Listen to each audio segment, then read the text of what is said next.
The Mariners are about to finish up their series with the Washington Nationals. They play a game tonight at 6:40. Joe and I are going to go over what happened in this series so far and our predictions for game 3 of this series. We're then going to talk about the Mariners sending down Logan Evans, the one lone pitcher who helped the Mariners win a game so far during this series. They sent him down, brought up Jackson Kowar. We'll go over why that is, our thoughts on that, and some more injury updates from Justin Hollander. I'll talk about my Operation Overreaction, and then we'll talk about the Minnesota Twins series coming up this weekend. Thank you guys so much for watching episode 195 of the Hit It Here podcast, part of the Bleav network, available on all your favorite podcasting platforms. Be sure to give us a 5-star review on there and like and subscribe to this tube channel.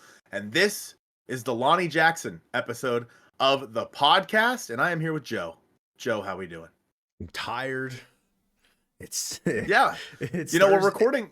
It's we're Thursday recording this morning. In the morning. Yeah, it's Thursday morning. Well, you guys will see this soon, which is not something that happens often, but we're good, right? It's you've split the series so far. We feel okay about that, but the outcome of the games itself, maybe you feel less okay about it. And also the frame of reference of the kind of game that you're walking into tonight at 6:40 with who's against you on the mound. Maybe we don't feel as good, but I don't know, man. It's a mixed bag because what we saw in the first game, a pretty resounding win, like a win that instilled a lot of confidence for the team. I felt like going into the second game, Logan Evans put out his best start of his professional career. Like 8 innings, 1 run. He should have got the 9th. Also, given the context of what we know now about his current major league stint, man, had he thrown the complete game, that just would have been like the cherry on top of a first, section of your major league career. Like a nice little stamp to kind of, all right, I've done my job. I've helped out the team in the best way that I could. And unfortunately, certain roster circumstances mean that I will not be able to do that for the near future. But man, Logan Evans was ice cold out on the mound in that first game. Yeah, and in this game, offensive wise, Julio with the home run, Cal with 2 home runs from the right side as well, kind of set the tone early for this offense, and the Mariners rolled to a 9-1 victory. It was unfortunate. It was a little warm outside, so I get it, but Logan Evans just wasn't able to finish in this game. And so, I think that Dan probably should have let him go out there for the 9th, especially like you said, knowing what we know now about him not sending him back out there and then sending him down the next day. Just let him pitch the 9th. Yeah. It just makes no sense to me. I just don't get it. But nonetheless, it felt really good going into game 2, where you have Emerson Hancock on the mound. No, that's tonight. Game 2, where you have George Kirby on the mound. My days are all messed up now. Mm-hmm. And George just, man, I know you didn't get to catch a lot of this game, which is probably for the best because this was one of my least favorite games of the year. George Kirby came in and just threw everything down the middle. He was not locating his pitches. He was in the middle of the plate all night long. I will say the home run that Josh Bell hit, that's just a good piece of hitting. It was outside the strike zone. He was able to knock it out of the park. But Other than that, man, George was giving up a lot of hard contact, was not fooling hitters. He walked 2 in this start as well. And the Mariners offense just had nothing going for it. The shtick around the Mariners take bad pitchers and make them look really good. Trevor Williams had a great year last year. He was off to an awful start, I'd say, compared to his previous season. And he turned in a 6-inning, 3-hit, no-run, 2-strikeout performance. When I was able to tune in, it was right when the Mariners, I think, were batting in the bottom of the 7th. So he had just been replaced out of the Nationals bullpen. And I'm like, oh, good. We made Trevor Williams look really great. And then Goldsmith, on cue, was like, and Trevor Williams put in his best start of the season. I'm like, okay, thanks. Thank you for confirming my thoughts and opinions here, Goldie. It just the announcer, they've got a worm inside my brain, right? They're in there. They know exactly what I'm thinking at just the exact right time. I didn't get to watch this game a ton. I'm just looking at the box score, only 4 strikeouts, but they just couldn't put Like, were they not getting hard contact? Were they just like hitting it right at fielders? Like, was this an unlucky game paired with obviously George not having his best stuff? Because, like, yeah, 9 runs. I mean, he gave up what, 6 or 7? He gave up 6. Yeah. A pretty insurmountable lead, usually to overcome if your starter's giving up 6 earned runs. That is going to be a slugfest back and forth if that were to happen. But this was a knockout in the first round, it felt like. Cal Raleigh did have a couple of balls driven to the track in this game that I thought both were going to get out. Not that it would have mattered. The Mariners still lost by 1 million, but George did get a little unlucky on some of it. Some of the hits, they were just little dinkers down the left field line. And unfortunately, JP Crawford just can't throw a ball on line to home plate to get that out. And neither could Randy Arozarena. So in the end, rough start for George. I mean, I don't know if it's something we need to be concerned about. People say like, oh, he should have made more starts, more rehab starts, blah, blah, blah. But I don't know, man. It's like when it comes to George Kirby, he's going to get hit around like this once in a while, no matter what, just because of how in the strike zone that he is. And I think that this start specifically is one where the Nationals are a pretty aggressive team and they just were able to get away with hitting him around a little bit. But that brings us to game 3. And wow, the Mariners, their best chance to win the series was last night. Yeah. Now they're in danger of losing this series because Mackenzie Gore is on the mound for the Washington Nationals. He is leading the world in strikeouts right now. He's looked quite good, and he's going to be opposed by Emerson Hancock. I don't know. I was trying to be vaguely positive to start the podcast when you passed it over to me, but having to go up against Mackenzie Gore is not ideal. His last start out against San Francisco back on May 23rd, he goes 6 innings, 2 hits, 1 earned. He walked 3, but he struck out 9. I mean, in the start before that, 5-16 against Baltimore. It's not a good start. It only goes 3 2/3. He gives up 10 hits, 2 earned, so it's possible to hit him around. Of the 11 outs recorded for his 3 2/3, 9 were via the strikeout. He struck out 9 through 3 2/3, but he did get hit around. So it's like, what version of are you going to see the Mackenzie Gore that maybe is able to be hit around a bit if he's staying too much in the plate, if he's not fooling batters as much, if the swing and miss isn't there? I'm not entirely sure, but yeah, Mackenzie Gore, he is off to the best start of his professional career, I'd say, like just in general, like finally kind of like putting it all together after being a very highly touted pitching prospect and also being the centerpiece for the Juan Soto trade. Like going up against him when you've got Emerson Hancock, who's pitched well this year, no discredit to Emerson Hancock, but as I mentioned on the last podcast, this is the most clear pissing man. Oh Lord, pitching disadvantage that you have in this series. Pissing ditch advantage is maybe what I was gonna say. Like switch the words a little bit. Yeah. The pitching disadvantage that you find yourself on the back foot as soon as you start the game, and needing to win the series in a game like that. Maybe the Mariners rise to the occasion. They play up to a tougher level of competition. Hopefully that's the kind of copium that we need to have going into this game. Do I feel confident with that, with the right-handed lineup going to be deployed for it? Ooh. Just hope, like hopeful optimist. I'll say the Mariners win 3-1 and just like Hancock dances around, 8 hits again with only allowing 1 earned run. I think that's going to be like when it comes to this game, like you said, we'll see the right-handed lineup. You got to knock Mackenzie Gore out early because we know that their bullpen's not great for the Washington Nationals. And I think that that's going to be your best bet in this game. If you can get the pitch count for Mackenzie Gore up, because with a lot of strikeouts, he also does walk quite a few hitters as well, meaning he throws a lot of pitches. So if the Mariners are able to work counts, especially the Mariners who haven't really been striking out that much as a team, maybe they can work those counts and get deep on Mackenzie Gore and hopefully knock him out by like the 5th inning. But we'll just have to wait and see on that. We did mention at the start of the podcast how Logan Evans was optioned down to Tacoma after his incredible start in the first game of this series. Jackson Kowar came up in his spot. Jackson Kowar's coming back from Tommy John surgery. He was who you got back in the Jared Kelenic trade with the Atlanta Braves.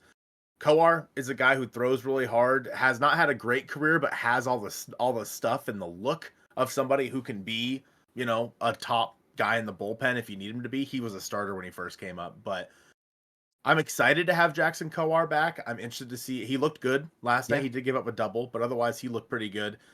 Now people are saying, why would you send Logan Evans down and then call up a reliever? Why would you send Logan Evans down after such a great start? And the reason for that is, as Tim Booth mentions here on Twitter, Bryce Miller should return during this homestand. And he's more than likely going to take the spot when he comes back of Logan Evans, which I believe slates him to start the last game of the Twin series on Sunday, if I'm reading the schedule correctly. Interesting to note that Tim Booth here says, Miller has a small bone spur in his elbow, but not believed the cause of his inflammation, which is like, how are they not correlated? Yeah. And like, he's going to keep pitching through that. He's going to keep pitching with that bone spur. Like, I don't know. I'll be very interested to see, because obviously Miller has not been good so far this year. If he comes back and that inflammation immediately comes back, put him on the IL, have the surgery, get it over with. Yeah, just cut your losses.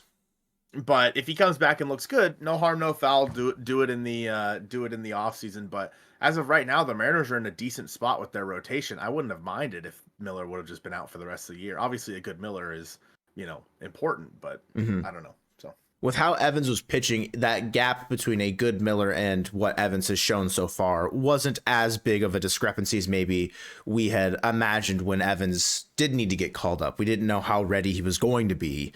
And similarly with Hancock, like, they've both been pitching well enough to kind of mitigate any gaps that we felt between 2022, 2023, 2024, and then now 2025 rotation, where it hasn't been as good I say 2022. I think I went a little too far back thinking about some of the guys that were pitching for the Mariners at that point. Regardless, 2023 and 2024 is more so the frame of reference that you're looking for there. I like Kowar. I think it's a welcome addition to the pen. If they're like, when acquired, it's like, oh wow, this guy sucks. But we know at that point in time, the Mariners bullpen lab heralded by the league at this point. I don't know if there's a clear cut lab guy so far this year. Maybe Carlos Vargas is like the guy so far in 2025, because every single year there's like at least one that kind of rises to the occasion. Colin Snyder was the guy last year. I think Vargas and Kowar both have a chance to be that guy who maybe has never done it before in the previous season and come up and be a legitimate weapon out of the pen. Vargas has looked good more often than not. I think Kowar has the potential to do that well as well, because like you mentioned, he's just got excellent stuff. With Miller, that turn through the rotation, it was just the timing of it, unfortunately, just did not favor Logan Evans. I honestly think if it roles were reversed, if Hancock had started yesterday, Evans started today, I really think it could have been Hancock that goes down. I just think it mattered for the semantics of the turn through the rotation. And maybe I'm wrong in that regard. Maybe they do favor Hancock's more. He's just got more innings under his belt at the major league level. And they don't want to, I guess, like force the hand with Logan Evans, where they could still continue to allow him to develop while also still maintaining his innings. And they want to see maybe more out of him. Whereas like maybe with Emerson Hancock, they don't think that he can develop as much as Logan Evans could, if that makes sense. Like you could still nurture Logan Evans to be a better, more complete pitcher than what you're getting out of Hancock right now. So it's an unfortunate circumstance. Like it's the God, maybe not worst move for the front office to have made, but that is such a gut punch for a kid who was pounding his chest when Randy made that catch in the 8th inning to finish off that inning.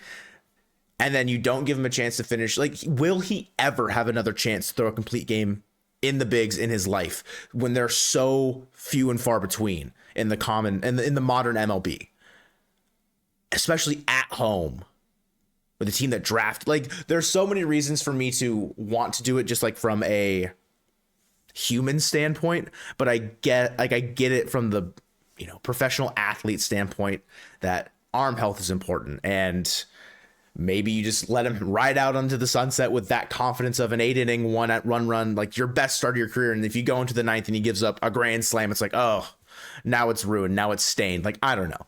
But regardless, the roster moves, they were coming no matter what.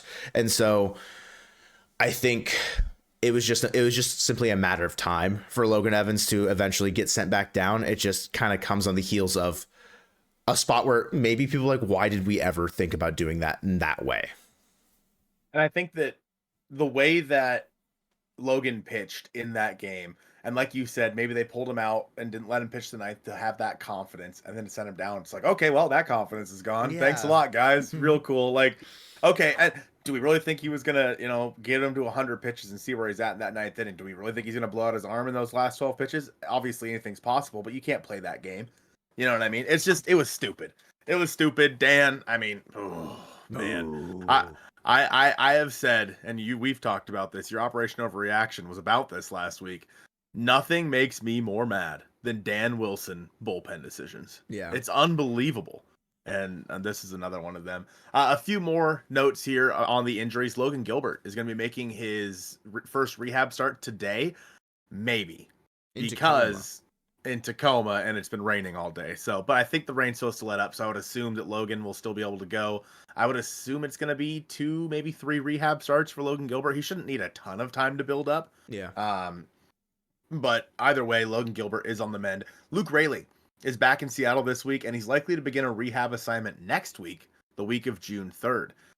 I don't necessarily know where that puts his timeline. It's hard when it's an oblique because it's so finicky, but I think that depending if everything comes back good and he's feeling good and he has no setbacks, I could see him back by maybe the 3rd week of June. Mm-hmm. I wouldn't be shocked, which would be really good to get him back. And the last one here, Victor Robles is starting to strengthen his shoulder. He's expected to return to the Major League roster, and it may not be until September, however. So Victor out for the majority of the year. Maybe he could be that late inning spark plug for this team, or late season spark plug for this team that they need down the line. It's good that the Mariners have gotten some sort of more information about where specifically Raley and Robles are, because Leody Taveras, in my opinion, has been fine. But if they want to go out there and make an impact trade at some point during this trade deadline, right field is a position that I think they could go out there and make that trade. Interesting. Who is Luke Raley would play first, and Raley plays first? Okay, so we're moving him back to first base, and Rowdy's probably gone at that point, if that's or DHing. Yeah, just like not as like playing the field, not as big of a role. Not to go backwards here, because I'll ask you in a second, but I just want to mention nothing mentioned about Ryan Bliss, which tells me I would assume that means he's probably done for the year. Like, I think that was the assumption when the injury happened for him. Torn bicep, right? Am I tripping? That's right. Okay. So it felt like he was the longest shot to be able to return this year. And I think no updates, especially in that one where you're getting an update from about a guy like Victor, who also could have been out for the year. It still is a possibility that he might be, but I think that all but confirms it in my head for Bliss that we won't see him again. But who would you want the Mariners to go out and target in a corner outfield spot in the deadline? Cedric Mullins, I think, is just the most obvious one. It's similarly with Taveras, the center fielder you're just going to put in right field because you have Julio Rodriguez. Mm-hmm. Okay. Yeah, I mean, he's just the most obvious guy, in my opinion, for the Mariners to go out there and get. He's on an expiring contract. He's with the Orioles. Like, he's just a better Leody Taveras. You know what I mean? Mm-hmm. So I think Cedric Mullins is the most perfect fit there. It could also be Ryan O'Hearn. Yeah. You know what I mean? Just other guys on that Orioles team that are on expiring contracts that we've talked about before. And obviously, coming down the pipeline, there's plenty of other teams that'll probably be sellers at that point around the deadline. Yeah, I know, right? We kind of thought the Cardinals were going to be sellers, but now they're plenty one of the best teams in the National League. We're probably looking like 5 teams in total being sellers. I feel like that's more than last year, so I'm in. Yeah, but two of them are going to be teams that Jerry doesn't trade with. So now you're down to 3. That's a good point. That's a really good point. So that brings me to my Operation Overreaction. Now, where this team is right now, I hate to bring the mood down. Okay. Where this team is right now, they have lost a lot of ground in the division. Mm-hmm. They are a half game ahead of the Astros going into today's game. The Astros have been one of the hotter teams in baseball recently. The Mariners have been on a bit of a slide here and there. They've played really good, and they've been inconsistent, I think is the best way to put that. Yeah. The Mariners, until the All-Star break, have a really tough schedule. They finish the first half with three in New York against the Yankees, and then 3 in Detroit. That's how they finish the first half. This next road trip they go on is one where they should, or I'm sorry, maybe it's the next homestand, but it's one where they should be able to handle things. But other than that, man, like, and so I don't want to say that my Operation Overreaction is to the direction these teams are going is going to be bad. I think that as we're getting Logan Gilbert back, as we're getting Luke Raley back, I think the Mariners are going to be able to gain some ground during these hard games coming up because you're getting healthy. The team is finally getting healthy. We know we're going to get Logan Gilbert back again, probably third week of June. And same with Luke Raley, in my opinion. They should be back around the same time, in my opinion. I think those are 2 really good guys to add to this roster right now. And yes, when Logan comes back, it'll probably be Emerson Hancock that goes down. Hancock's done his job, knock on wood. Don't let that come back to bite me tonight. But and then getting Luke Raley back, obviously a guy that you can play in right field, a guy that you can play at first base. He can kind of do it all. I think that adding those 2 guys to a roster that is sorely lacking production, I think the Mariners have a chance to go on a little bit of a run here and maybe separate themselves from the Astros in the division. And I think that by Operation Overreaction officially, by the All-Star game, okay, the Mariners are 5 games up in the division. Whoa, 5 games up. I know that there's it's like 22 games in like 24 days or something like that leading up to the All-Star break, whatever. I saw a post about it, like talking about like off days and scheduling and everything like that leading up to the All-Star break for like the final 3 weeks in June or whatever. The series after Minnesota is a home series against Baltimore, and then you go to Anaheim. And so you feel good about your chances against both Baltimore and Anaheim. Yes, the Angels have been playing better than when you faced them last, but who knows how that'll play out. 5 games up with how well the Astros have been playing. I mean, what you need to see is the Mariners to regulate. They need to return to a bit of normalcy as far as at least normalcy in the sense of what we saw earlier in the year. No more, you win one game 9-1, you lose the next one 9-0. Like, there needs to be a bit more of a consistent outcome achieved across those next, say they've got 30 games until the All-Star break? Sure.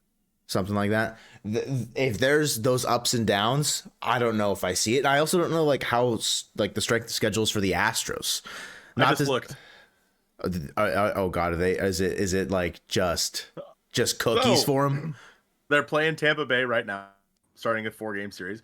Then they go to Pittsburgh, right? Play the Pirates, play the Guardians, and they are at home versus the White Sox. They have a 4-game series in Sacramento, a 3-game series after that in Anaheim. Oh, but then they come home to play the Phillies and the Cubs. Oh, good baseball teams.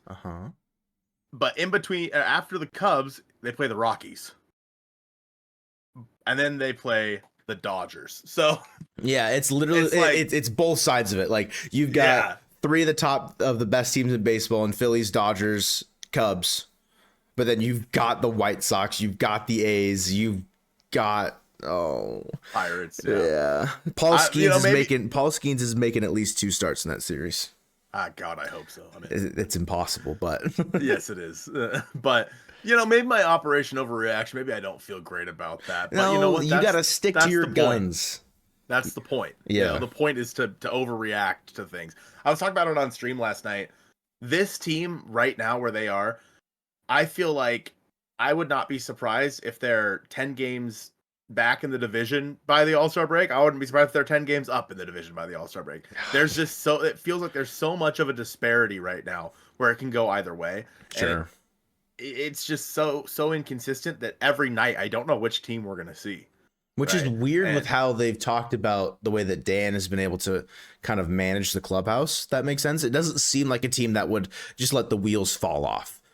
Unless it's a situation where, like, say, like last night, where you just let the game kind of get away and you just reset mentally during the game, if that makes sense. It doesn't really, in the sense of, because baseball is a very long sport, like you have to go out there and grind every inning kind of a situation, but that's an easy game for them to flush, I think. Yeah. And those big losses, I think, by and large, are usually easier games to flush than close one run losses or whatever, where you had a chance to win the game. Whereas this one, you were out of it the entire time. I just hope that we need to see more of them less, because it does not inspire confidence with if you're penciling in one of those every single series, it's like, okay, you're just playing with fire, and eventually you'll start to come out on the opposite side of when, like, you're going to lose those series more often than not now, because eventually those things are going to catch up to you. And I think that one of the things that we've seen from this team throughout the year, however, is that they've been so resilient. They've been able to not let things snowball, which is what good baseball teams do, right? You're going to win series, you're going to lose series throughout the year. That's just the way that it's going to go. But this team has been able, we think about when they got their teeth kicked in by the Blue Jays and the Yankees, and they come back out and sweep the Padres, right? They have a rough series down in Houston that probably could have gone either way for some of those games. And they come home and they play a really good game versus the Nationals, only to then turn it around and play a really crappy game. Yeah.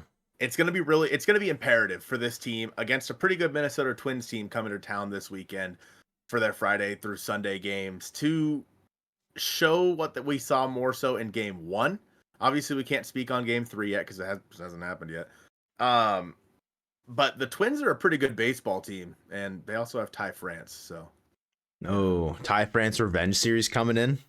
Yeah, the Twins are 30-25. They were at one point 13-20 to start the year, and then they had their big long win streak, but they've cooled off. They no longer are on as much of a heater. They're 5-5 over their last 10. So the Mariners, they're also in that same boat, 5-5 over their last 10. Got the same amount of wins in the win column. The Mariners will either be exactly tied with the Twins after today, or one game ahead of them in overall standings, because the Twins do not play today. They've got a travel day on Thursday heading to Seattle, whereas the Mariners, it's got to play straight through it because they had their off day on Monday. So maybe a slight disadvantage there for the Mariners, but it is a home series against the Twins, and you kick off that series with Brian Wu starting game 1, which is listed on Fangraphs. It's not on MLB.com or anything like that yet, but that is the turn through the rotation. Like that's the time for it. So it's Wu versus Zebby Matthews, who I think correct me if I'm wrong. I don't know if you know this, but I don't. Okay. I don't know that name. He has been like up and down between the minors and the majors for the last 2 years. And I don't know if it's the Twins are just being silly, because I feel like he was a pretty highly rated prospect for them at some point, maybe in their system specifically, but in 2024, he had a 6.69 ERA in 37 innings in the bigs. And then this year he's got a 7.71 ERA through just 7 innings. So he started the year. That's what it is. He's been called up recently. Okay. That's what I'm thinking about. He made 7 starts to start the year in AAA, and then he's only made 2 so far in Minnesota or with Minnesota, but only gone 7 innings across those 2 starts with a 7.71 ERA. With Brian Wu on the mound at home on Friday in the City Connects, Brian Wu, he might be him or Castillo might be my favorite look on the mound in the City Connects. I think they look fire in the City Connects, just pumping every just gas. Wu's touching 100 on Friday. He's gonna feel the energy. Okay, after his last start where he was only sitting at 93, he's throwing 100. He was saving it for this home start on Friday. I like their chances to kick off game 1 with a W and start the series off on the right foot, and hopefully roll that into the weekend as well. Don't forget, it's also K-pop fireworks night on Friday. Oh, right. Of course. K-pop fireworks night. Yes. Naturally. Yeah, I don't know. I think that when you look at the Twins, they're still missing Byron Buxton, at least as of right now. He was on the concussion protocol list after running into Carlos Correa earlier on in the season. They're still missing Royce Lewis as well. You know, a couple of big key contributors in that Twins lineup. Ty France has been pretty good. Yeah. He's had a pretty decent year so far. So I think the Ty France revenge series is on its way. But Joe, game 2, which we're both going to be at because that's going to be the Mariner Mojo meetup, by the way. So if you guys want to hang out with us, watch a game with us, we'll be standing in the stairwell in right center field underneath where it says how many days till Ichiro is inducted into the Hall of Fame. You can come hang out with us for as little or as long as you want to. We're just going to be sitting there watching the game. So we'll see you guys there. But Joe, tell me about the pitching matchup for game 2. Should be Luis Castillo versus your guy, Bleav Ober, your fantasy guy. You like him quite a bit. I do. Castillo it was a fine start his last time out. It was okay. It wasn't the best thing ever. And returning home, I like Castillo pitching at home more than on the road. But Ober, he's been a pretty consistent part of that Twins rotation ever since he kind of found his footing in 2023 mainly, where he fully stepped into a consistent rotation role. His ERAs across the last 3 years, so 3.43 in 2023, 3.98 in 2024, and then a 3.41 so far in 2025. He's been 11 starts through 58 innings. He's a good pitcher. That's just like plain and simple. I'd say this is a pretty even pitching matchup, maybe even giving the advantage to Bleav Ober a little bit, just given he's a bit younger, maybe kind of hitting more of his pitching prime. I mean, he's 29. He's not like young, but he's younger than Castillo is more so the point I'm trying to make. But he's pitched well. Will Castillo be able to be a bit more efficient than 114 pitches through 6 innings? We hope so. What? 29 is young. I'll be 29 this year. The Mariners, as we know, there's the what teams are good at, what teams are bad at. Some teams, the really good teams, are good at both of these things. Mariners team WRC plus is at 114, fourth in all of baseball, still sitting at the top there. We know May has not been as kind to them as it was to start the year, but still, by and large, on the season, a team WRC plus of 114. The Twins are 21st in all of baseball with a 95 WRC plus. I might check how they're doing in May, just for fun. You know, sometimes the Twins. Yeah, sometimes you wear stretchy pants, just for fun. Just for fun. Just for Who fun. knows that reference? Yeah. Let us know in the comments if you know that reference. It's an elite reference. Chancho. Well, Give me my sweat. 107 team WRC plus for the Twins so far in May. The Mariners are 103 team WRC plus. So they're a better offense in the month of May. That makes sense with how they started the year. The thing that's a big advantage for them is for the Twins, they've got a team ERA of 3.29, seventh in all of baseball. I tried to separate it between starters and relievers to see if there's like one that was carrying the weight. They're both good. 3.37 team ERA for the starters for the Twins, at seventh in all of baseball. And then for the relievers, they've got the fourth best reliever ERA, 3.18. So the pitching is going to be a tough ask for the Mariners hitters to really try and do some damage against. We're hoping more so for the April offense compared to the May offense, I'd say.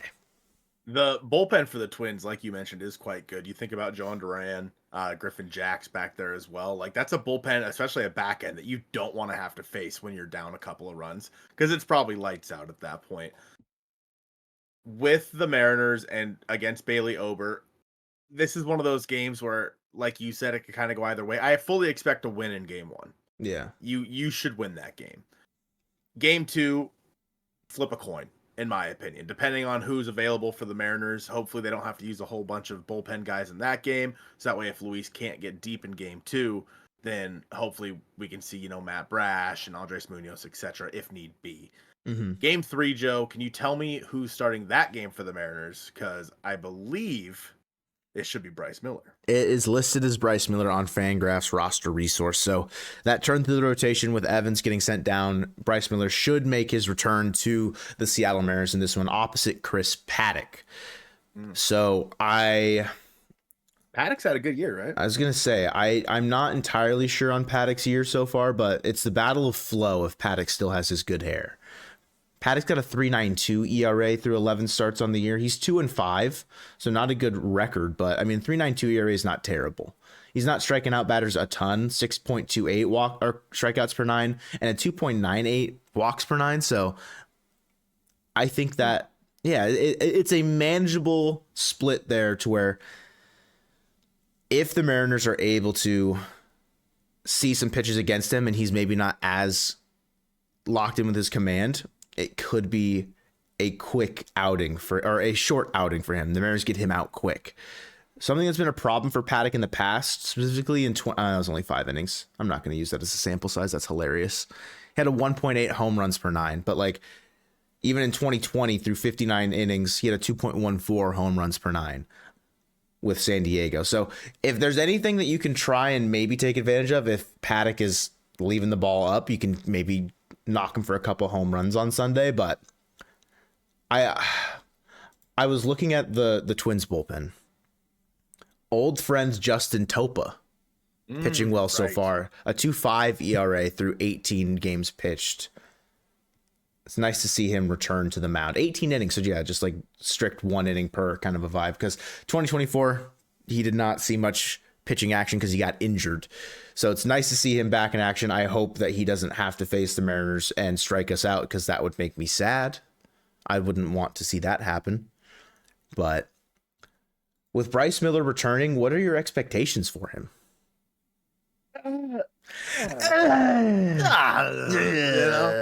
don't know. I don't know what my expectations are for Bryce because if you would have asked me a few weeks ago, I'd have been like, oh, goodness. I don't know. Hopefully he can get through 5. Mm-hmm. But like, he's been on the injured list for a little while now. He's had some time to rest that inflammation, and they seem to not think that bone spur is an immediate problem.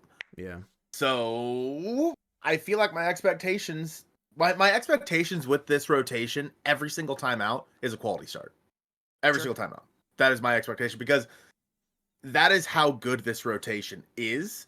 That is how good they can be. Mm-hmm. Bryce obviously hasn't been that way so far this year, but maybe that extra time off that he's had gives him the opportunity to go out there and get deep into a game. But man, I mean, I don't really know what to expect out of Bryce Miller right now. It's going to be a pretty big start because if he comes out and has another clunker and then they're like, oh, he's still got some inflammation in there, let's have the surgery and get it over with. They don't think the bone spur is the problem, but like I don't see how it couldn't be. I'm not a doctor. I don't know if you guys knew that. If I was a doctor, I probably wouldn't be here. Wow, he doesn't do it for the love of the game, chat. Listen. I wouldn't have time. I'd be so busy. Right. I think that Jorge Polanco is going to hit a home run off of Justin Topa in this series. Damn, really full circle moment. It'll be the one hit that Polanco gets because he's been absolutely atrocious lately. Maybe it's the get right moment for him to kickstart his hot June. I'm in. Let's make it happen. Odd or even month Polanco goes crazy. Even month Polanco. April, wow. June, August, October Polo. Sheesh. On that note, we're going to wrap things up there. We appreciate you guys watching episode 195 of the Hit It Here podcast. Don't forget the Mariner Mojo meetup is coming up on Saturday. We hope to see you guys there, and go Mariners.